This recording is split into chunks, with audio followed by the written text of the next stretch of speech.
अस्सलाम वालेकुम एवरीवन, कैसे हैं आप सब। उम्मीद करती हूँ आप सब ठीक होंगे, खैरियत से होंगे। मैं भी ठीक हूँ। बोले तो टीम को आप लोगों का ज़्यादा टाइम वेस्ट ना करते हुए thank you so much guys मेरी बात को समझने के लिए। Thank you.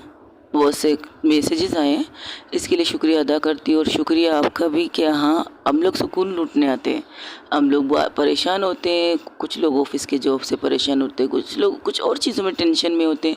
लेकिन एक चीज़ होती है स्टोरी, जिसे सुनकर कानों में ईयरफोन लगा कर कहते, हाँ, आज का दिन तो जितना भी बुरा गया, आज की स्टोरी सुनकर अच्छा लगा हमें। यही मकसद है हम सब हमारा होना चाहिए कि हम लोग आपको प्यारी प्यारी स्टोरी सुना सकें। चलिए स्टोरी की तरफ चलते हैं। जहाँ से छोड़ा था वहाँ से स्टार्ट कर देना चाहते हुए तो फिर प्यार हुआ। और गाइस, माफिया क्वीन वंशिका वाली मैंने आप लोगों को सुना दी। प्लीज़ रिक्वेस्ट मत कीजिएगा, वो आपको कल मिल सकती है। चलिए स्टार्ट करते हैं। जहाँ से छोड़ा था वहीं से, ना चाहते हुए भी तुमसे प्यार हुआ। जहाँ पर परिणीता की गोद में कनिष्का सर रख के आंखें बंद कर रही थी और कनिष्का के सर को बड़े प्यार से परिणीता सहला रही थी। वो हैरान थी, इसे क्या हुआ। समंता भी हैरान थी, उसके बॉस को क्या हुआ, लेकिन वो थी खामोश। तब परिणीता का हाथ थोड़ी देर के लिए रुकता है, फिर वो अपने हाथ को फिर से उसके बालों को सहलाने लगती है। ये कहो उसके सर को आराम आराम से दबा रही थी। तब कनिष्का कहती है, इसी तरह मेरे सर में थोड़ा दर्द है। क्यों, क्या हुआ आपके सर, आप तो तबीयत तो अच्छी थी, अचानक सर दर्द कैसे हुआ। कुछ नहीं, तुम लोगों को मुझे कुछ कहना है क्या। वो दोनों किस तरफ नहीं देखती, लेकिन इतना कहती है कि तुम दोनों को मुझे कुछ कहना है। तब वो समंता परिणीता की तरफ और परिणीता समंता की तरफ, जैसे कि समंता कह रही जो कुछ अंदर हुआ उसके बारे में बात करो। तब परिणीता कहती, नहीं मुझे तो कुछ नहीं कहना। हाँ, अगर आपने कुछ सुना है वो बताइए। नहीं, मुझे भी नहीं कुछ सुना। हाँ, नहीं मैंने कुछ नहीं सुना, लेकिन वो कमीना कुछ ज़्यादा ही हवा में उड़ रहा था, ये सोच रही थी मैं। तो छोड़ दीजिए ना, हवा में उड़ेगा तो एक दिन ज़मीन में तो गिर जाएगा, और मुझे पता है उसे ज़मीन में गिराने वाला कौन है। तो टेंशन ना लीजिए, इतना यकीन मत करो मुझ पर कि तुम्हारा यकीन ही टूट जाए। मैंने आप पर यकीन तो नहीं किया है। अच्छा, तो तुमने किस पर यकीन किया है। मैंने जिस पर यकीन किया मैंने उसे बता दिया है। अब वो जाने और वो जाने, आप क्यों टेंशन ले रही बॉस। आप मेरी बॉस हो तो आपको टेंशन नहीं लेना चाहिए। ठीक है। वो आंखें बंद तो करती, लेकिन उसकी गोद से नहीं उठती। परिणीता के चेहरे पर एक स्माइल आ जाती है, क्योंकि उसने बॉस तो कहा। अब वो देखना चाहती थी कि वो उठेगी या लेटी रहेगी। तब समंता कहती है, वैसे बॉस आपको नहीं लगता कि आप अपनी सेक्रेटरी के साथ, मेरा मतलब सब फर्स्ट ऑफ ऑल, इस वक्त हम जिस गाड़ी में बैठे हैं उस गाड़ी में मेरी बीवी बैठी है और मैंने अपनी बीवी की गोद में सर रख के लेटी हूँ। ऑफिस की मीटिंग ख़त्म हो चुकी है तो हम बाहर निकल चुके हैं और हम अभी कोई भी जगह नहीं जा रहे हैं, गाड़ी में है। तो शी इज़ माई वाइफ। जो तुम कहना चाहते हो मैं समझ सकती हूँ, इसलिए ज़्यादा बकवास मत करके ड्राइविंग करो, और हाँ, बार बार पीछे मत देखो, अब हमारी प्राइवेसी को डिस्टर्ब मत करो। ओहो, हाय। पता है बॉस, एक दफ़ा ऐसा था कि मैं कहती थी, बॉस कभी तो किसी लड़की को पीछे वाली सीट में बैठकर आप भी पीछे जाके बैठ जाइए। तो आपने क्या कहा था, ऐसी कोई लड़की पैदा नहीं हुई है जो कनिष्का मेरा के साथ बैठने के लायक हो। तो क्या परिणीता मेरा आपके साथ बैठने की कंफर्टेबल है, आपके लायक है। बकवास बंद रखो। ओके बॉस, जैसे आपकी मर्जी। वैसे बॉस, एक और सवाल पूछो। बकवास बंद रखो, मेरे सर में दर्द है। तब परिणीता कहती, चुप कीजिए ना आप, प्लीज़ ड्राइविंग कीजिए। अब हम कहाँ जा रहे हैं। फ़िलहाल तो ऑफिस जा रहे हैं। फ़िलहाल हम ऑफिस नहीं जा रहे। अरे ऑफिस चलिए बॉस, आपकी सिस्टर वहाँ बैठी है, भूखी है, मेरा इंतज़ार कर रही है। तो उसे मैसेज करो, ऑफिस से बाहर बुलाओ, हम वहाँ पर लंच करेंगे। बाहर नहीं कर सकते बॉस, क्योंकि लंच के फ़ौरन बाद ही ऑफिस में 2 मीटिंग आपकी रखी हुई है और दोनों इम्पोर्टेंट है। तो आपको ऑफिस में होना पड़ेगा और हमें भी ऑफिस में पढ़ना पड़ेगा। ठीक है, चलो फिर। कनिष्का परिणीता की तरफ देखती है बहुत गौर से। उसकी नज़र उसके होंठों पर जाती है। उसकी होंठ, परिणीता, कनिष्का जो होती ना, कनिष्का थी तो कह सकते हो, लेकिन इतनी भी काली नहीं थी जितनी कनिष्का खुद को कहती है। लेकिन उसकी खासियत उसकी होंठ और प्लस उसकी आंखें थी। जब उसकी आंखों से कोई प्यार से देखे ना, तो उस आंखों में खुद को, अपने आप को उसको सौंप देगी। इस तरह की उसकी आंखें थी। और कनिष्का को पता था कि उसकी आंखें अट्रैक्ट करती हैं लोगों को, इसलिए वो ज़्यादातर ग्लासेस पहनती है। तब कनिष्का परिणीता की तरफ गौर से देख रही थी, तो कहती कर लो, तुम्हारी तो है, तुम्हारे साथ है, तुम्हारी वाइफ है, जो भी कर सकती हो तुम कर सकती हो। तब कनिष्का भी अपनी आंखें खोल देती है ये देखने के लिए कि ये मतलब क्या है इस बात का। लेकिन जैसे ही वो आंखें खोलती है, परिणीता उसके ऊपर थोड़ी सी झुकी थी तो उसकी आई कांटेक्ट परिणीता के साथ हो जाती है। वो दोनों की आंखें एक दूसरे से मिलती है। ये ऐसी आंखें मिलना था जैसे कि मिलना ज़रूरी था। खामोशी थी चारों तरफ, उन्हें न गाड़ियों की शोर आ रही थी, न समयंता की कोई बात सुनाई दे रही थी। बस एक पल ऐसा आता है जहाँ पर सन्नाटे में सिर्फ दो आंखें एक दूसरे से टकरा रही थी, दो आंखें एक दूसरे से बात कर रही थी, दो आंखों में एक दूसरे के लिए नरमी थी। कनिष्का जो गुस्सा करती थी, कनिष्का जो गुस्से वाली रहती थी, वो बिल्कुल चेंज हो रही थी, बहुत ज़्यादा चेंज हो रही थी। वजह उसे भी नहीं पता, लेकिन इतना ज़रूर पता है कि वो चेंज सिर्फ और सिर्फ कनिष्का परिणीता की वजह से चेंज हो रही है। और इस चीज़ को बहुत ज़्यादा इंजॉय कर रही थी, वो अपनी लाइफ को इंजॉय कर रही थी। उसे जब से अपनी मॉम को एक्सेप्ट किया, उनकी नाराज़गी को माफ़ किया, उनकी चीज़ों को माफ़ किया, तब से उसे सब कुछ अच्छा लग रहा है। तो कनिष्का क्या करती है, वो अपना हाथ बढ़ाती है, सर में परिणीता के सर के पीछे रखती है। परिणीता भी उस धुन में नहीं थी कि वो कहे ये क्या कर रही है आप। लेकिन जब परिणीता को महसूस होता है कि कनिष्का ने हाथ उसके सर के बालों के पीछे किया है, तो वो भी कुछ नहीं कहती, वो भी आराम आराम से झुकने लगती है और झुकते झुकते उसके ओंठों के करीब होती है। और इस तरह से थी कि जैसे कि कनिष्का उसकी गोद में थी, लेकिन वो झुक कर अपने सर को उसके ओंठों तक लेके जा रही थी। उनकी किस ऑलमोस्ट कह सकते हो, उनकी किस होने वाली थी। लेकिन हाय रे समंता, अचानक से समंता हॉर्न देने लगती, क्योंकि सामने उसकी कोई चीज़ आ गई थी तो उसे अटने के लिए हॉर्न दे रही थी। जैसे वो हॉर्न देती है, उनकी जो आई कांटेक्ट थी प्लस उनकी किस, वो लोग अड़बड़ा के उठ जाते। कनिष्का एक पल के लिए जल्दी झटके में उठती है, जिसकी वजह से उसके सर परिणीता के होंठों पर लग जाती है, उसके माथे पे लग जाती है। ये कहो जो किस वहाँ होनी चाहिए थी वहाँ ना होकर उसके फोrehead पे हो जाती है, और वो भी सॉफ्ट किस, जैसे किस की उसकी चुहन से कनिष्का एक पल के लिए अपनी आंखें बंद कर लेती है। और आंखें तो बंद तो परिणीता भी कर लेती है। उनकी किस इस तरह से होती है, उठती है और बैठ जाती है। तब वो कहती है व्हाट द हेल समंता। तो समंता कहती सॉरी बॉस, मेरी गलती नहीं थी, सामने से वो बच्चा आ रहा था तो मैं उसे हॉर्न दे रही थी कि वो साइड में हो जाए, अगर गाड़ी चला देती तो उस बच्चे को शायद लग जाता, इसलिए हॉर्न देना ज़रूरी था। Sorry boss, I am sorry अगर आपको बुरा लगा। फर्स्ट ऑफ ऑल तुम्हें कुछ नहीं कहना मुझे। क्यों, एनी प्रॉब्लम, कुछ हुआ था क्या? आई एम सॉरी, मैंने आपको शायद नींद से डिस्टर्ब किया। तुमने मुझे कदे नींद से नहीं किसी और चीज़ से डिस्टर्ब किया। तब वो कनिष्का आराम से परिणीता की तरफ देखती, परिणीता दूसरी तरफ देख रही थी, उसके चेहरे पर एक छोटी सी स्माइल थी। तो सोचती शिट ये क्या हो रहा था, क्या हम दोनों एक दूसरे को फिर से किस करने वाले थे? नहीं नहीं नहीं नहीं नहीं। तब उसके दिल से एक आवाज़ आती, हाँ तुम दोनों एक दूसरे को फिर से किस करने वाले थे। इस दफ़ा किस तुम लोगों की आंखों की निशानी थी, आंखों की भाषा थी जो तुम लोगों की दिल और दिमाग समझ रहा था, इसलिए तो तुम झुक रही थी उसके ऊपर। वैसे चलो कोई बात नहीं, तुम्हारा किस ज़ाया नहीं हुआ, तुम्हारा किस उसके होंठों पर से निकल कर उसके दिल तक ज़रूर पहुंच गया, उसके माथे से, उसकी फोrehead से लेकर उसके दिल तक पहुंच गया तुम्हारा किस। और देखो तो सही किस तरह उसने अपने दिल पर हाथ रख के आंखें बंद कर लिए। कनिष्का ने एक नज़र परिणीता को देखा और फिर अपनी आंखें बंद करके वाकई उसने अपने दिल पर हाथ रख के गहरी सांस ली। समंता मेरे से ये सारी नज़ारे देख रही तो कहती ये क्या हुआ था इनके बीच, क्या कुछ हुआ था?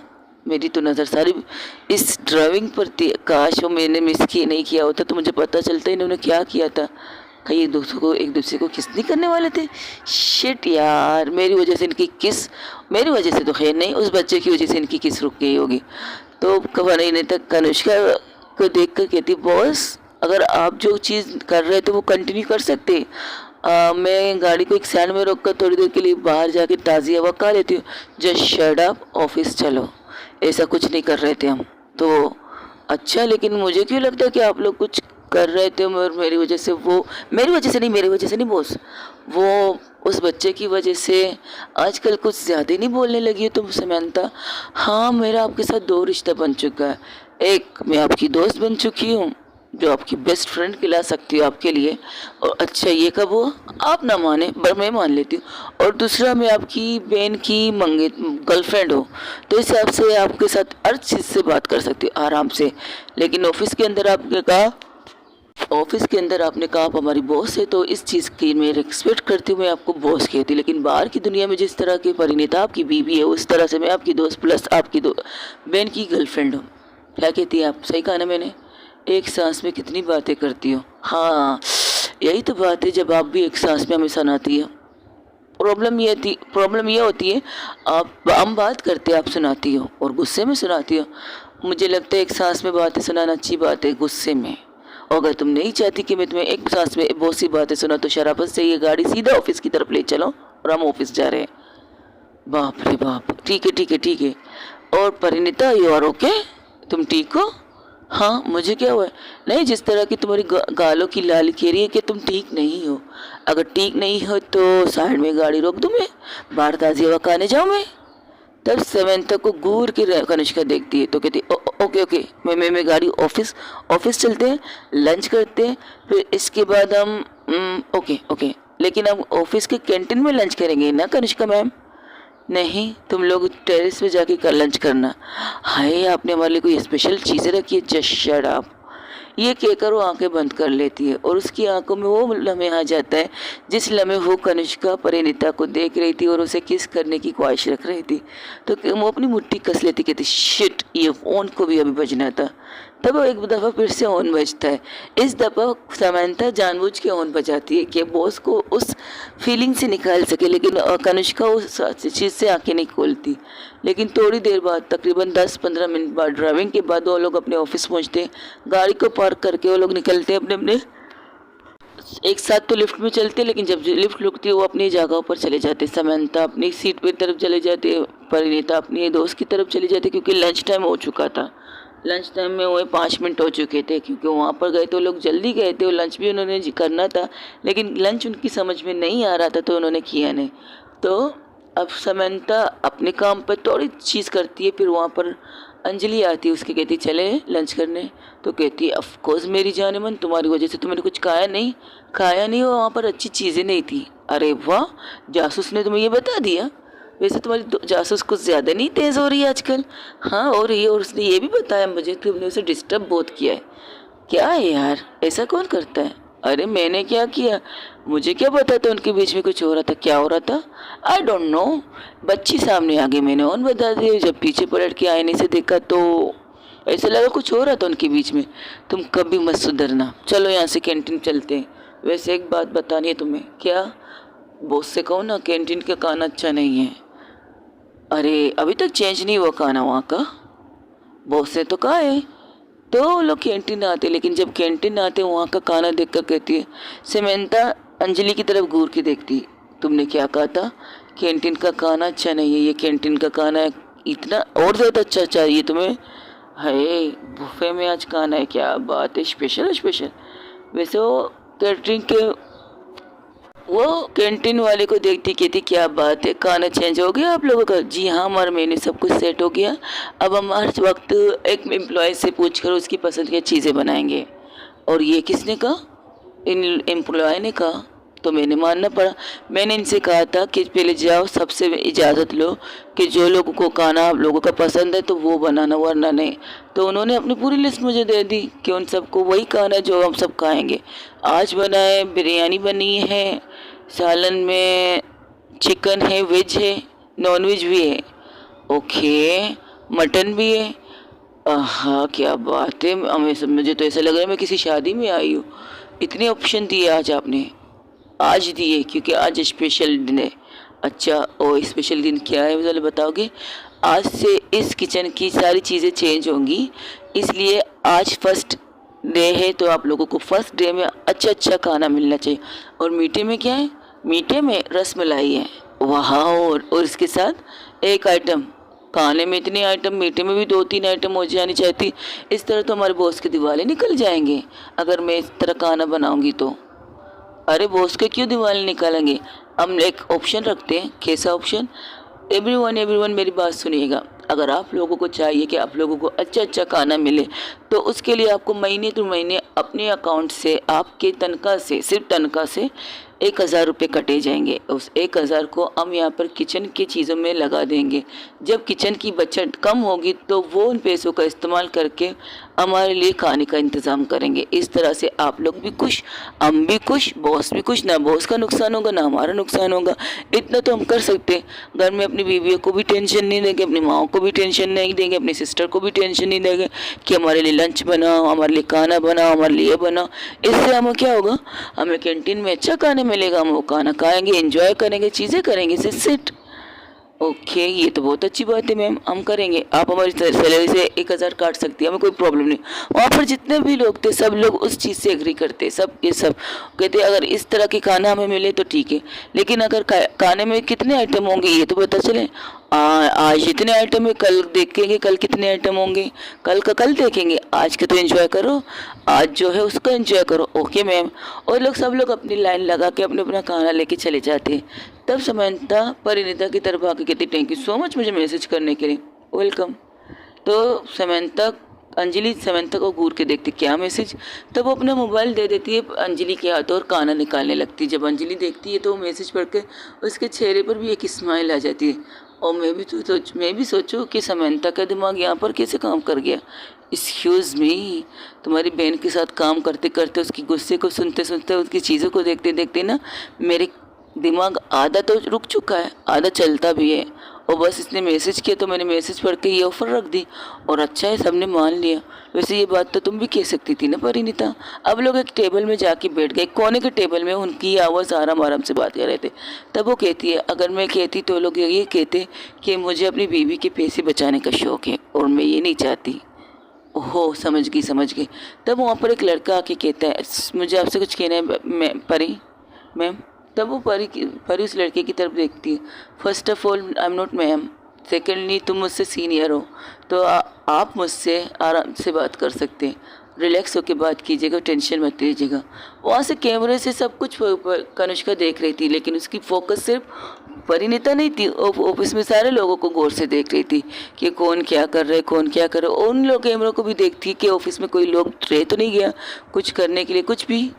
तो देखती हूँ वहाँ पर एक लड़की टेबल के पास बैठी थी और सर झुका के शायद सो रही थी या रो रही थी, उसे कन्फ्यूज़न हो गई थी। तो वो क्या करती है, उस कैमरे को अपने मोबाइल से कनेक्ट करके वहाँ से निकल जाती है बाहर जाकर उस लड़की के टेबल पर जाके रुकती है और रुककर उस टेबल को नोक करती है। जब वो लड़की सर उठाती है तो उसकी आंखों में आंसू थे, तो वो अपनी बॉस को अपने सामने देखकर एक पल के लिए डर के खड़ी होती। तब वो कनिष्का से इशारा करती है हाथों से, बैठो, क्या हुआ है, एनी प्रॉब्लम, लंच टाइम हो रहा है और तुम इस वक्त यहाँ क्या कर रही हो? नहीं बॉस, वो मुझे लंच नहीं करना। क्या हुआ है ये बताओ। कुछ नहीं हुआ है बॉस, कुछ नहीं हुआ।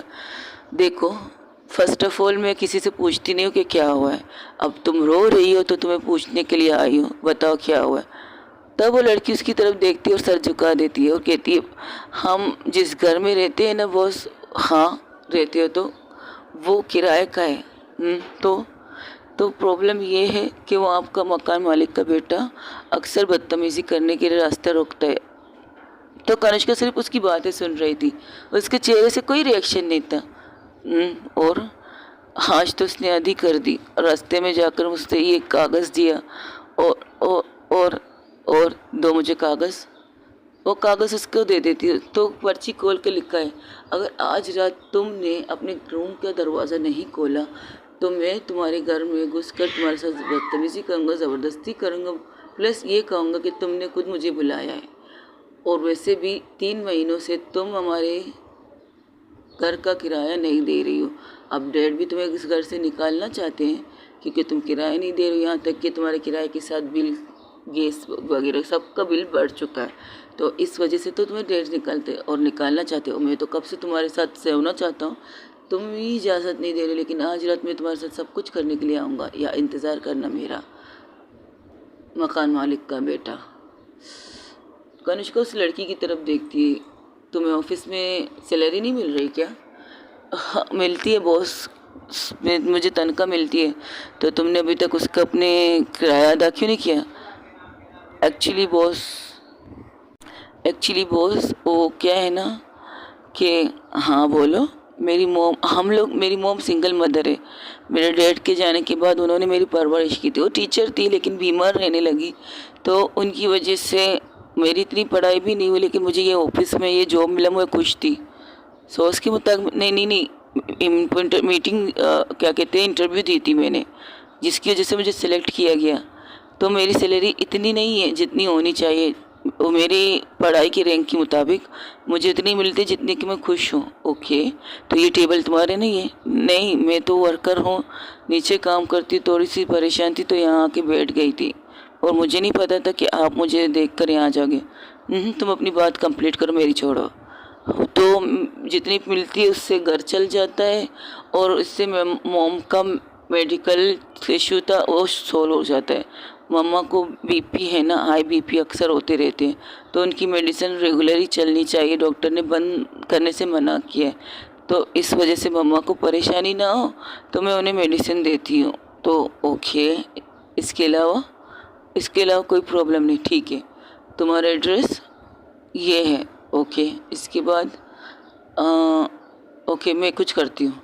ये कहकर समंता को मैसेज करती। समंता जो खाना खा रही थी मज़े से, वो मैसेज देखकर कहती, बॉस का मैसेज अभी और इसी वक्त मेरे केबिन में आओ, बस इतना। और उस लड़की को कहती चलो मेरे केबिन में।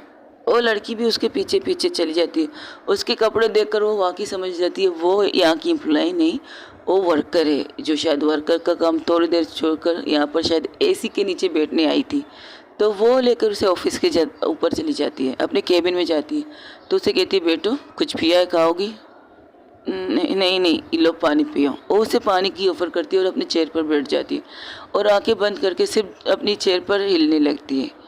वहाँ दूसरी तरफ मिस्टर क्या नाम था उस कमीने का, मिस्टर कपूर के बेटे, जो गुस्से में भरे हुए बेटे थे, सनी। हाँ, सनी साहब इतने गुस्से में थे, तो उसका दोस्त आके कहता है, अरे यार क्या बात है, आज तो इतने गुस्से में है, मुझे एक लड़की को उठाना है आज के आज, और उसका गुरूर तोड़ना है, और उसके साथ मुझे वो करना है जो मैं करना चाहता हूँ। हो, तो यानी कि आज किसी की मर्ज़ी ना होकर उसकी मर्ज़ी को जानना पड़ेगा। खोने हो और सेक्सी, जिसने मेरे यार को इतना गुस्सा दिलाया कि वो आज हट के लड़कियों की मर्ज़ी के बिना उसे छूने की ख्वाहिश रख रही। एक लड़की जिसने मुझे दो इंसानों की धमकी दी है, एक अपने बॉस की, दूसरी अपनी बीवी की। ओप्स, लेस्बियन के साथ सेक्स करने में तो मज़ा आएगा। कब उठाना है? ऑफिस के बाद उठाना है। उठा सकते हो? ओ तो मेरे बाएं हाथ का खेल है मेरी जान। तू कहे तो उस लड़की को बिना कपड़ों में तुम्हारे बिस्तर पे भी ला सकता हूँ। फ़िलहाल सिर्फ उठाना है, उसके साथ कुछ करना नहीं है। जो कुछ करना है मैं करूँगा। यार इसके बाद हमें भी तो मौका दो, हम इतने मेहनत से उस लड़की को लाएंगे। अगर खूबसूरत है तो तुमने इसे छुआ है ना, छूने की ख्वाहिश रख रहे हो कि तुम्हें खूबसूरत लोगों की साथ सोने की आदत है मेरी जान। फ़िलहाल तुम मेरे साथ सो जा, फिर उसके साथ सोएंगे। बकवास बंद रख, अपने बॉयफ्रेंड को लेके जाओ उस रूम के अंदर अपनी आवाज़ बुझाने के लिए। खबरदार तुम मेरे साथ इस तरह की बातें की तो।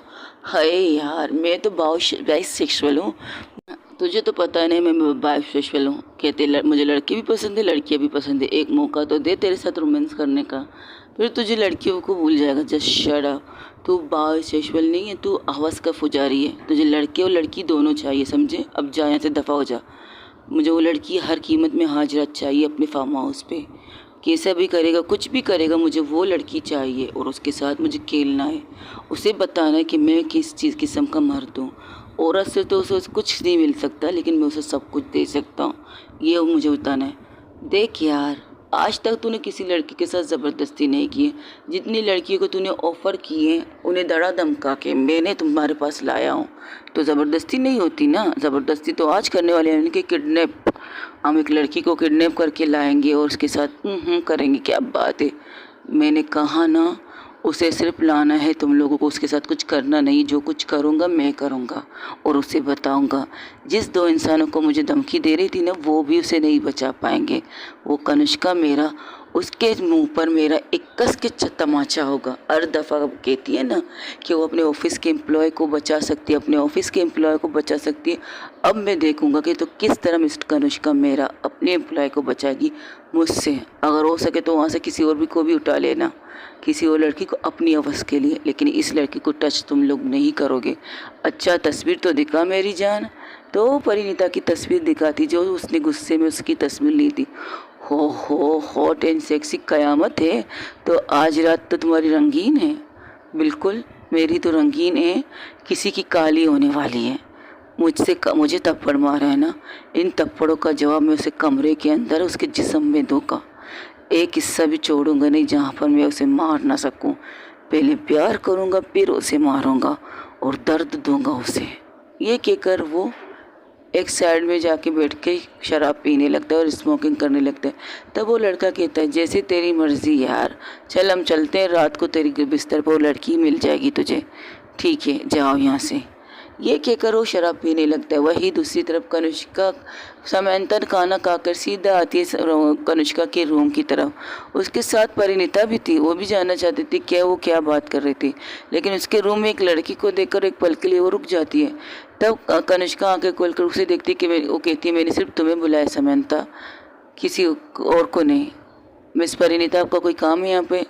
नहीं बॉस मेरा कोई काम नहीं। तो फिर आप जाइए अपना काम कीजिए, लंच कीजिए, जो लंच आप अधूरा छोड़ के आई हो, और तुम अंदर आ जाओ, दरवाज़ा बंद कर दो। Okay boss. ये लड़की कौन है? मुझे क्या पता, पीछे से अंजलि कहती है हमें क्या पता, जस्ट शट अप, तुम्हें तो बाद में पता चल जाएगा ना, तो इंतज़ार कीजिए कि वो कौन है। तब समंथा कहती है यस बॉस आपने मुझे बुलाया। ये तुम्हारा नाम? I am sorry ma'am. कोई बात नहीं, ये हमारी एम्प्लॉय है। ओके मैम, इन्हें कुछ परेशानी, उस परेशानी को सुनो, उसे सॉल्व करो। फर्स्ट ऑफ ऑल इनके लिए एक फ़्लैट का, हमारे यहाँ पर हमारे ऑफिस में वर्करों को फ्लैट दिया जाता है। हाँ दिया जाता है, कुछ लोगों को जब ज़रूरत होती है उनको दिया जाता है। जैसे कि कुछ फॉर्मेलिटी होती है बॉस। बोलो मैं सुन रही हूँ। वहाँ उन्हें घर दिए जाते हैं, घर में उन्हें आप यानी कि आप पैसे देने पड़ते हैं, जैसे कि किराया का कह सकते हो। ओके, किराया कितना होता है इस फ्लैट का? ज़्यादा नहीं होता बॉस, कम होता है। बस उन्हें इतना करना होता है जिस घर में वो रहते हैं वहाँ की बिल वगैरह उन्हें भरनी पड़ती है, और साथ में महीने टू महीने कुछ पैसे अपोजिट रखते हैं कि ताकि इसके जो बिल्डिंग में कुछ काम की चीज़ें वो प्रॉब्लम हो वो सोल्व हो सके। यही कर सकते हैं। ओके, तो क्या सिर्फ एम्प्लॉय को मिलता है या वर्करों को भी मिलता है? वर्करों को आज तक किसी ने कहा नहीं। और तुमने कहा है किसी से? नहीं, हमने भी नहीं कहा है। तो एक काम करो, एक पॉलिसी निकालो, उस पॉलिसी में लिखो अगर किसी को ज़रूरत कहते हैं, ज़रूरत का मतलब समझती हो, दो किस्म की ज़रूरत होती है कि मजबूरी होती है कि कोई किराएदार मकान मालिक उसे तंग करता है, उसकी वजह से वो इस फ्लैट में आ सकते हैं। लिख के दे और हम छानबीन करेंगे कि वाकई वो फ्लैट का मालिक मकान उसको तंग कर रहा है या नहीं, उसे कुछ इशू हो रहे हैं नहीं, तब हम उसे फ्लैट देंगे। ओके। और दूसरी, किसी को घर से लड़के घर को छोड़ने की वजह से घर नहीं मिल सकता, उसके लिए उन्हें खुद से ढूंढना पड़ेगा। अगर बीवी के कहने पर ससुराल छोड़ के अलग मायके से मतलब अलग रहने की बात होगी तब भी उन्हें घर नहीं मिल सकता। मजबूरी ये है कि उनको घर की प्रॉब्लम हो रही है, मकान मालिक की प्रॉब्लम है, या उस इलाके से कुछ लोग उन्हें तंग कर रहे हैं, उस प्रॉब्लम से उन्हें घर मिल सकता है। ये वाली पॉलिसी बना के एक फ़ाइल सबके पास भेज दो, जो अग्री करेंगे उसकी सिग्नेचर ले लो, और जो लोग इस फ्लैट में रहते हैं उन्हें निकाल दो। इसकी ज़रूरत नहीं है, पहले नहीं थी लेकिन अब होगी। जिनको ज़रूरत होगी, ज़रूरत के तहत उन्हें घर मिलेगा। ओके। अगर सिंगल फैमिली होगी तो उनके साथ उनकी दूसरी सिंगल फैमिली को बिठा दिया जाएगा। जैसे कि एक लड़की है, उस लड़की के साथ उस लड़की की, मेरा मतलब एक फैमिली के साथ दूसरी फैमिली रह सकती है, लेकिन लड़की वाले और लड़के वाले उनको नहीं रख सकते। आजकल ज़माना अजीब है, मोहब्बत की पता नहीं, लड़की को लड़की पसंद आ जाए। एक सिंगल फैमिली पहले से रह रही है एक जगह पर, क्या मैं इन्हें वही शिफ्ट कर दूं? उनके घर में जगह है, 3 कमरों वाला फ्लैट है, क्योंकि वो उस टाइम 3 कमरों वाला फ्लैट ही खाली था। क्यों?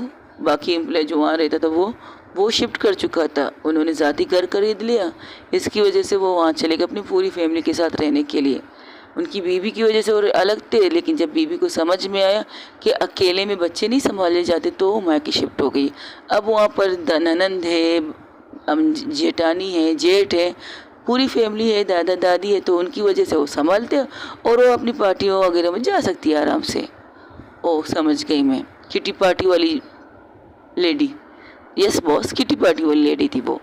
ठीक है, तो इस घर में ये लड़की अकेली रहती है? जी हाँ, वो अपनी मॉम के साथ रहती है। उनके साथ भी कोई, जैसे कि आपने कहा था, वैसी प्रॉब्लम हो रही थी। तो जब उन्होंने मुझसे बात की तो मैंने डायरेक्ट उन्हें शिफ्टिंग का ऑफ़र दिया और उन्हें सारी चीज़ें फॉर्मेलिटी बता दी। ठीक है, और यहाँ पर हमारे ऑफिस में कितने लोगों की मेडिकल है? मेडिकल आधे लोगों की है, आधे लोगों की नहीं, बिल्कुल नहीं। हमारे इस पूरे ऑफिस में सबकी मेडिकल होनी चाहिए। मेडिकल यानी कि अगर जो सिंगल फैमिली है उनकी, और जो डबल फैमिली यानी कि उनकी वाइफ, बच्चे प्लस उनकी मॉम और उनके डैड, उनकी मेडिकल होनी चाहिए। अगर उनके घर में कंवारी बहन है तो उसकी भी मेडिकल होगी। उनकी सारी रिकॉर्ड आपके पास होनी चाहिए। उनकी रिकॉर्ड में एक ऑफिस में एक हॉस्पिटल को करो, किस हॉस्पिटल मैम, इस तरह तो ऑप्शन होगा ना, कहाँ से नज़दीक कहाँ से दूर। तो एक काम करो, एक छोटा सा क्लिनिक लगाओ, एक डॉक्टर को बिठाओ, उसी महीने सैलरी दो और उससे एक चेकअप के लिए कहो। नॉर्मल चीज़ें होंगी तो वो दवाई वगैरह दे देगी। अगर इससे ज़्यादा, जैसे कि किसी का ऑपरेशन करना है, किसी की कोई और बड़ी प्रॉब्लम है, तो वो एक बड़े हॉस्पिटल में जा सकते हैं। उस बड़े हॉस्पिटल की सारी चीज़ें फॉर्मेलिटी तुम देख लो कि तुम्हें क्या करना है। उस हॉस्पिटल के MD से, जिससे मिलना चाहो उससे मिलो, उससे बात करो, उससे कहो कि हमारे ऑफिस के जितने भी वर्कर हैं, एम्प्लॉय हैं, उनको मेडिकल ट्रीटमेंट इस हॉस्पिटल से मिल सकती है। तो कहो, उनसे कहो। वो पेमेंट चाहेंगे, नकद पेमेंट उन्हें मिलेगा, लेकिन उसके लिए उन्हें 1 घंटे 2 घंटे इंतज़ार करने पड़ेंगी जब तक हमारे ये डॉक्टर पूरी तरह से अप्रूवल नहीं दे सकता। और इमरजेंसी के तौर पर, जैसे कि किसी को बुखार है, अगर हॉस्पिटल बंद है, क्लिनिक बंद है, तो वो डायरेक्ट उस हॉस्पिटल में अपनी फैमिली को ले जा सकते हैं, जिस हॉस्पिटल के साथ हम लिंक रखेंगे। ओके बॉस, ये तो बहुत अच्छी बात है। तो आप करो जो आपको कहा है, और मुझे कल तक ये चीज़ें बिल्कुल क्लियर होनी चाहिए कि तुमने सबको, जैसे मैंने कहा, तुमने वही सब किया है। ओके बॉस, और उसके अलावा इसका प्रॉब्लम मैं सॉल्व कर दूंगी, डोंट वरी। तुमने मकान मालिक के बेटे का क्या नाम बताया? और उसका नाम बताती तो कहती ठीक है, सिर्फ 5 मिनट दो मुझे। तब वो एक कॉल करती है एक इंसान को, वो इंसान कॉल उठाते कहता है यस मैम, कहिए, इतने वक्त बाद मुझे याद करने का। तुम जिस इलाके में रहते हो ना, उस इलाके में एक गली छोड़कर एक फ्लैट है, उस फ्लैट का एक मकान मालिक है, उसका एक बेटा है, वो कमीना। तो तुम उस कमीने को जानते हो? हमारा ही इलाका है, तो उस कमीने को मैं कैसे नहीं जान सकता? तो ठीक है, तो उस कमीने को उठा के तुम अपने अड्डे पर ले जाओ, उसे अच्छी तरह से खातिरदारी करो, खाना माना खिलाओ, ड्रिंक वगैरह पिलाओ। फिर इसके बाद तुम्हें पता है तुम्हें क्या करना है। ओके बॉस, समझ गया मैं। मारने की वजह नहीं बताना, लेकिन मार क्यों रहे हो ये बताना ज़रूर। वजह ना बताओ और मारो, हाँ वजह कुछ भी बताओ, लेकिन मारो उसे, लेकिन उसे वो रियल वजह नहीं पता चलनी चाहिए जिसकी वजह से वो मार खा रहा है। समझ गया बॉस। ये कहकर वो फ़ोन रख देती है। तो कहते हैं अब तुम्हारी प्रॉब्लम सॉल्व हो गई। और हाँ समंता, तुम एक काम करो, इसे तुम्हारे घर के कितने किराए और बाकी चीज़ों के कितने होंगे? नहीं बॉस, वो मैं कर लूँगी। देखो, ये चीज़ें हम तुम्हें इसलिए दे रहे हैं कि इसके बाद हम तुम्हारी सैलरी से काट सकें, और अब मुझे ये देखना है कि वर्करों को कितनी सैलरी मिल रही है और एम्प्लॉय को कितनी सैलरी मिल रही है। यानी कि मेरे ऑफिस में मज़दूरों को कितने मिल रहे हैं और जो पायल टाई वगैरह लगा के आते हैं लोग, उन्हें कितना मिल रहा है, ये मुझे देखना है। मुझे हाल फिलहाल मेरे ऑफिस का बजट ठीक करना है। मेरे बजट में कुछ प्रॉब्लम है जिसे मुझे सोल्व करना है, और मैं सोल्व करना चाहती हूँ। आई थिंक सो मैं कर लूँगी। बस थोड़ा सा इशू है, अगर इन लोगों ने साथ दिया तो मैं सब कुछ करूँगी, लेकिन इनका साथ देना ज़रूरी है, क्योंकि मैं बॉस हूँ। मैं बॉस के तौर पर कर सकती हूँ, हुक्म दे सकती हूँ, करना ना करना उनकी जिम्मेदारी। अगर वो लापरवाही करेंगे तो मैं कुछ नहीं कर सकती, क्योंकि मेरे हाथ कड़े हैं। लेकिन मैं ये कर सकती हूँ कि ऑफिस को बंद कर सकती हूँ, जो मैं करना नहीं चाहती, जो मेरे दादाजी नहीं चाहते। अब मुझे लगता है कि मुझे कुछ और भी करना चाहिए।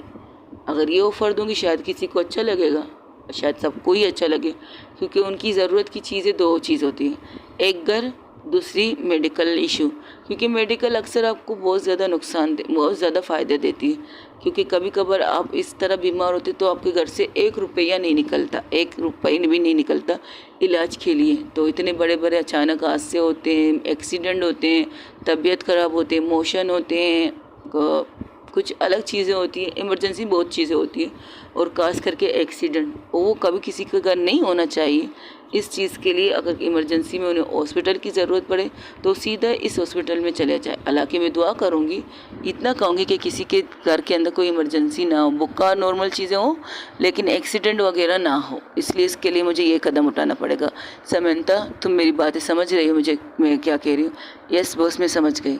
तो ठीक है, और तुम भी जाओ अपने घर समंता के साथ। समंता, तुम इस लड़की के साथ इसके घर जाओ और वहाँ पर देखो क्या प्रॉब्लम है। मकान मालिक को सारी चीज़ें क्लियर करके इनकी फैमिली से कहो।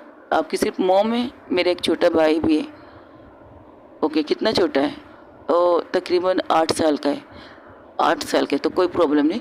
तो पहले आप उस लड़की को कॉल करके समंता बात करो, उससे कहो कि उसके साथ एक और फैमिली आके रहेगी और उन्हें दोनों को एक्स्ट्रा करना पड़ेगा, मतलब दोनों को एक जैसा 50-50 करना पड़ेगा। अगर वो राज़ी हैं तो ठीक है, वरना उनके लिए दूसरे फ्लैट देख लो, मुझे कोई प्रॉब्लम नहीं। लेकिन आज के लिए उन्हें इसके साथ रुकना पड़ेगा जब तक इनके लिए नया घर नहीं बन जाता, और हमें एक दूसरी जगह देखनी पड़ेगी। उस कॉलोनी में कोई और फ्लैट बनने की जगह है, वहाँ पर 3-4 फ्लैट आराम से बना सकते हैं बॉस। तो ठीक है, तो काम स्टार्ट करो। फिर जितने लोगों को ज़रूर एक फ्लैट और बना दो, फिर पार्किंग एरिया बना दो। इस तरह बनाओ कि एक फैमिली के लिए एक कमरा, एक किचन, एक लॉबरी होना चाहिए कि आराम से वो ले सके। ओके, और बच्चों का कमरा अफोर्ड करना, अगर देखो कमरा इतना बड़ा बनाओ कि उनके साथ ही उनके बच्चे आराम से रह सके, इस तरह बनाओ।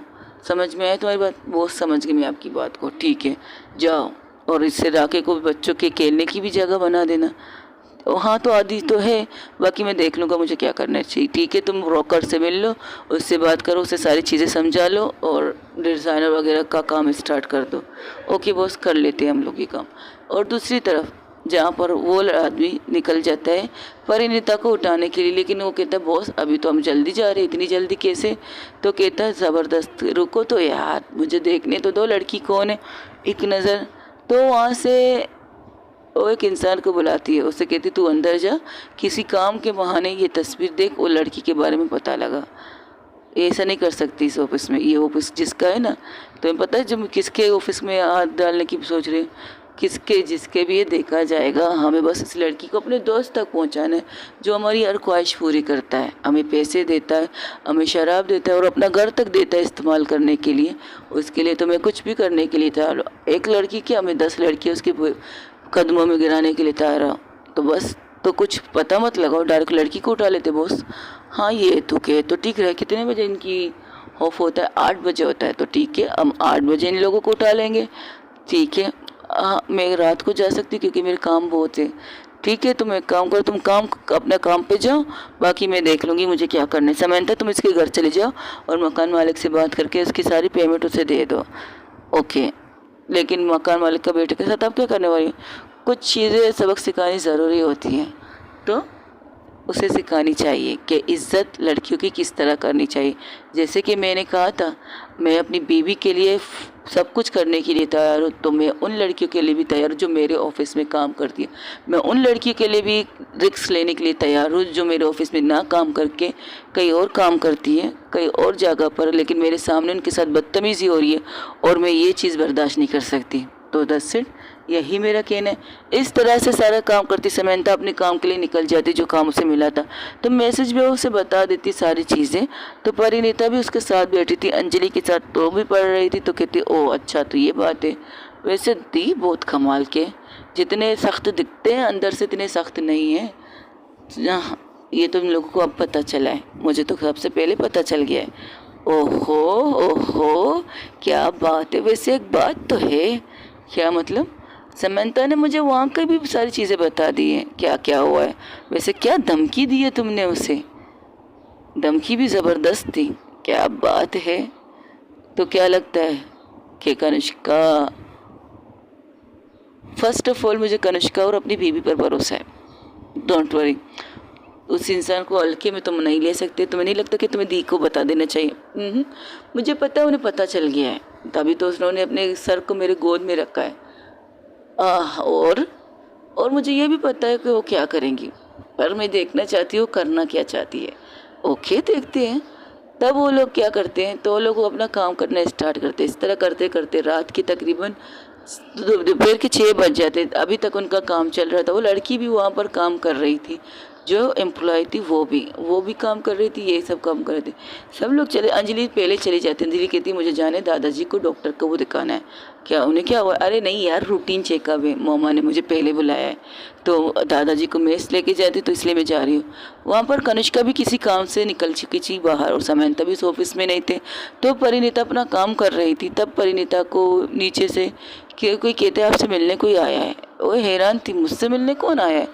तो सोचती शायद कोई होगा, तो वो निकल जाती है। वो लड़की भी जो ऑफिस में काम कर रही थी, वो लड़की भी अपना काम ख़त्म करके वो भी निकल जाती है। जैसे ही निकलती है तो सामने देखती कि एक लड़का परिणीता के साथ बात कर रहा है। अब परिणीता के बारे में उसे भी पता चल चुका है कि वो बॉस की बीवी है, लेकिन उसे लड़की को वो लोग अच्छे नहीं लग रहे थे। वो लड़का कुछ अजीब सा लग रहा था। परिणीता उससे पूछ रही थी कि कौन हो भाई, कौन हो? तो वो आदमी क्या करता है, उसके नाक में रुमाल रख के परिणीता को बेहोश कर देता है और परिणीता को पकड़ के गाड़ी की तरफ लेके जाता है। तब वो लड़की उसकी तरफ बढ़ती है, कहती ए छोड़ो छोड़ो छोड़ो इसे छोड़ो।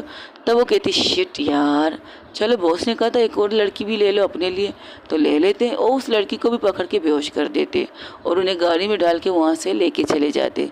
ये चीज़ कनिष्का को पता नहीं थी। तो अब क्या होगा जानने के लिए मेरे साथ बने रहिएगा। Thank you so much guys मेरे साथ बने रहने के लिए। और अब जानने के लिए क्या परिणीता तक पहुँचेगी कनिष्का, क्या कनिष्का को पता चलेगा कि परिणीता के साथ किसने ये हरकत की? क्या परिणीता उस कनिष्का परिणीता को बचा पाएगी? जानने के लिए मेरे साथ बने रहेगी। यार आज तो ड्रामा लग गया है मुझे मेरी स्टोरी। चलिए कोई बात नहीं। थैंक यू सो मच आप लोगों को मेरी स्टोरी सुनने के लिए, मेरे मैसेज करने के लिए। Thank you so much. Okay guys, अपना ढेर सारा ख्याल रखिएगा। अल्लाह हाफिज़, टेक केयर, बाय बाय। दुआओं में याद रखिएगा, अपना ढेर सारा ख्याल रखिएगा और हमारी स्टोरी को इसी तरह दिल से एंजॉय कीजिएगा। अगर आप लोगों को परेशानी हो, टेंशन हो, स्टोरी सुन लीजिएगा। मेरी 2 स्टोरी कंप्लीट है, वो नहीं सुन लीजिएगा। ये तो चल रही है, ये तो चल रही है, चलेगी। लेकिन गाइस यार 200 और 300 एपिसोड नहीं कर सकती मैं भाई, लंबा हो जाएगा, फिर आप लोग बोर हो जाएंगे, फिर आप लोग कहेंगे ये क्या बात हुई मैम, आप तो हमें ड्रामा सुना रही हो। ऐसा लगता है मैम टीवी में बैठ के ड्रामा देख रहे हैं और किस्त पे किस्त आ रहा है, किस्त पे किस्त आ रहा है। जैसे एक टाइम था ना हम लोग ड्रामा देखते थे। मैं पुराने ड्रामे की बहुत ज़्यादा शौकीन थी। मेरी पूरी फैमिली, कसौटी ज़िंदगी की, कहानी घर घर की, सास भी कभी बहू थी, बहुत सी ड्रामे थी जो हम लोग देखते थे। वो रमोला वाली ड्रामा जिसके कपड़े, जिसके यहाँ तक कि मैचिंग ड्रेसिंग वगैरह सब कुछ मशहूर था, वो वाला। और कहीं तो होगा, वाह सब बेस्ट स्टोरी। कहीं तो होगा तब बोर हो गई थी जब सुजल मर जाता है, उसकी जगह कोई और सुजल बन के आ जाता है, वो बोर हो जाता है।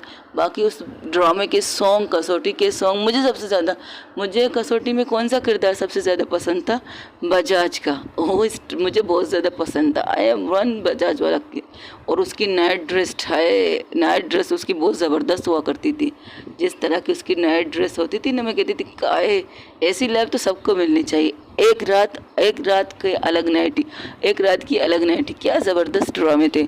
लेकिन वो जो एक्शन होता था ना, क्या क्या क्या 3 बार होते थे, नहीं हो सकता, नहीं हो सकता, नहीं हो सकता, ये मज़ेदार हुआ करती थी। लेकिन उनके एपिसोड बहुत ज़्यादा होते थे। तकरीबन 3-4 पीढ़ियाँ तो चलती थी। अब भी यही चल रहा है, 3-4 पीढ़ियाँ तो चल रही है।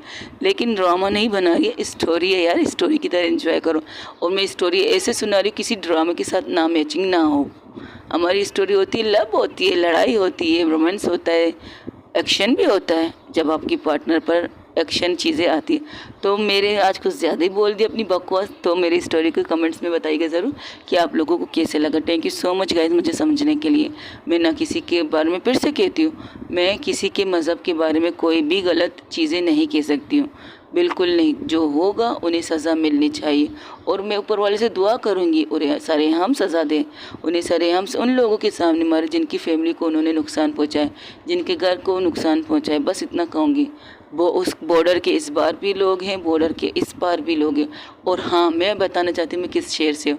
मैं एक मुसलमान लड़की हूँ। मेरा नाम आपको नाम मैं बता नहीं सकती। मेरे 2 चैनल है जिसमें एक नाम महक है, एक नाम हीरा है। तो आपको कहती हूँ मैं, आज आपको एक टास्क देती हूँ, जिसने भी ये टास्क कंप्लीट करके मुझे बताए मेरा रियल नाम क्या है, तो 100% आज की उसकी पसंद की स्टोरी रहेगी।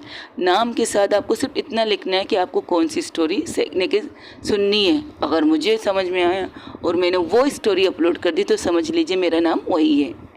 मेरा नाम हीरा है या मैं, ये आप लोग बताइएगा ज़रूर कमेंट्स में। आपको ये बताना है कि मेरा नाम क्या है। ये टास्क है आपको लोगों के लिए, आपको जीतना है और आपको जीतने के बिना पर आपकी पसंद की स्टोरी मिलेगी। आप जिस स्टोरी को सुनना चाहते हो, चाहे वो मेरी इस चैनल की दोनों स्टोरी में से किसी कोई एक हो, चाहे मेरी सेकंड चैनल की वो वाली स्टोरी हो, कौन सी, नफ़रत के बीच मोहब्बत, जो भी आप सुनना चाहते हैं, लेकिन सही नाम के साथ। मेरा सही नाम होना चाहिए और कमेंट्स में आपकी पसंद की स्टोरी होनी चाहिए और आपको जवाब के तौर पर मेरी स्टोरी मिल जाएगी आज के दिन। मैं आप लोगों को टाइम देती हूँ 3 बजे का। 3 बजे तक जितने भी लोग मेरी इस स्टोरी को सुनेंगे, कमेंट्स करेंगे, 3 बजे के बाद मैं वही स्टोरी रिकॉर्ड करने बैठूंगी। रात के कोई भी टाइम मैं आपको दे सकती हूँ, आई प्रॉमिस। लेकिन मेरा सही नाम होना चाहिए। गलत नाम होगा तो आपकी कोई भी पसंद की चीज़ें नहीं होंगी। मैं देखना चाहती हूँ कितने लोग मेरे रियल नाम बता सकते हैं। इनमें से एक नाम मेरा रियल है, दूसरा नाम मेरा फेक है। अब आप बताइए कि मैं कौन से रियल नाम की बंदी हूँ। और मैं आपको बताना चाहती हूँ मैं किस शहर से हूँ, किस मुल्क से हूँ। मैं उस शहर की वासी हूँ जिस शहर से लोग नफ़रत करते हैं। मैं उस शहर की वासी हूँ जिसके बारे में बहुत सी चीज़ें, बहुत सी अफवाहें फैली हुई है। मैं उस मुल्क से नाता रखती हूँ जिसे देखने के लिए लोग कहते हैं अच्छी जगह है, बहुत अच्छी जगह है, लोग अच्छे हैं, लेकिन वहाँ की सियासत अच्छी नहीं है। कुछ लोगों का मानना है कि हम आतंकवादी है, कुछ लोगों का मानना है हम दहशतगर्द है। मैं उस मुल्क की वासी हूँ। और अब आप इस कमेंट में भी बताइए कि मैं किस मुल्क की वासी हूँ, किस मुल्क में रहती हूँ, बता दीजिएगा। जो पहचान मैंने बताई वो लोगों का नज़रिया है, लेकिन मुझे अपने मुल्क से बहुत प्यार है। मैं अपने मुल्क के लिए अपनी जान भी दे सकती हूँ। अगर किसी ने कहा कि तुम्हारा मुल्क गलत है ये, तो मैं किसी इतना कहूँगी, मुझे तो नहीं लगता मेरा मुल्क गलत है। हाँ, मेरे मुल्क में सियासतदान गलत है, बस इतना कहूँगी, इससे ज़्यादा कुछ नहीं कहूँगी। उनकी वजह से तो आज तक हम इतने मुल्कों में बदनाम हुए, इतने मुल्कों में हमारा नाम है और इतनी चीज़ें होती है हमारे बीच में, हमारे शहर में, हमारे मुल्क में होती है। हम तो नहीं करते, हम नहीं कहते करने के लिए। अगर जिहाद करना है सही तरीके से करो। हम मुसलमान हैं, हमें जिहाद हमारे ऊपर फ़र्ज़ है, लेकिन उस फ़र्ज़ को भी हमें ईमानदारी से निभानी। अगर हम गलत करेंगे, जिहाद को गलत नज़रिए से करेंगे, किसी भी बेगुनाह को मारेंगे, किसी को भी, हमारा इस्लाम इस चीज़ की इजाज़त नहीं देता।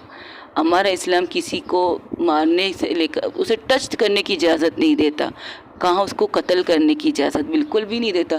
मैंने आपको 2 टास्क दिए। एक टास्क मुझे बताई कि मैं किस मुल्क से हूँ, मैंने अपने बारे में बता दिया, लोग मुझे पहचान लेंगे कि हम किस मुल्क से हैं। और सेकंड टास्क आपका ये, फर्स्ट टास्क तो मेरा नाम है, सेकंड टास्क ये है मुझे बताए मैं किस मुल्क से हूँ और किस शहर से। शहर का भी बता दीजिएगा, अगर मुल्क का पता है तो शहर का भी अंदाज़ा लगा लीजिएगा। Thank you so much guys. आपके पास सिर्फ 3 बजे का टाइम है, 3 बजे तक मुझे मेरी बता दीजिएगा मैं किस मुल्क, किस शहर से हूँ और मेरा नाम क्या है। आप लोगों की आपकी पसंद की स्टोरी आज मिल जाएगी। अल्लाह हाफिज़, टेक केयर, बाय बाय, दुआओं में याद रखिएगा। और मैं किसी का दिल दुखाना नहीं चाहती, इतना कहना चाहती हूँ। मैं स्टोरी टेलर हूँ, स्टोरी सुनाना चाहती हूँ। स्टोरी एंजॉय कीजिएगा, प्यार मोहब्बत की बातें कीजिएगा। आज जो माहौल चल रहा है उसके बारे में सिर्फ इतना कहिएगा, दुआ कीजिएगा अपने ऊपर वालों से कि ये माहौल जल्दी से जल्दी सुकून में बदल जाए। ये अच्छी चीज़ नहीं है। कई मुल्कों में किसी को मार रहे हैं, किसी को कुछ कर रहे हैं, बस दुआ कर सकते हैं अपने ऊपर वाले से, अपने अल्लाह से। अल्लाह ताला सब चीज़ें क्लियर देख लें और उन्हें सब कुछ ठीक करे। और हाँ, जिन्होंने गलत हरकत की उन्हें सज़ा दे। ओके गाइस, अल्लाह हाफिज़, टेक केयर, बाय बाय, दुआओं में याद रखिएगा। आपके कमेंट्स का मुझे इंतज़ार रहेगा और मेरे नाम के साथ मेरे शहर के बारे में मुझे बताइएगा मैं किस मुल्क, किस शहर से हूँ। और इसके बाद भी ये बता दीजिएगा कि आप लोग मेरी स्टोरी सुनेंगे या नहीं सुनेंगे। Thank you so much guys, Allah हाफिज़, टेक केयर, बाय बाय, दुआओं में याद रखिएगा।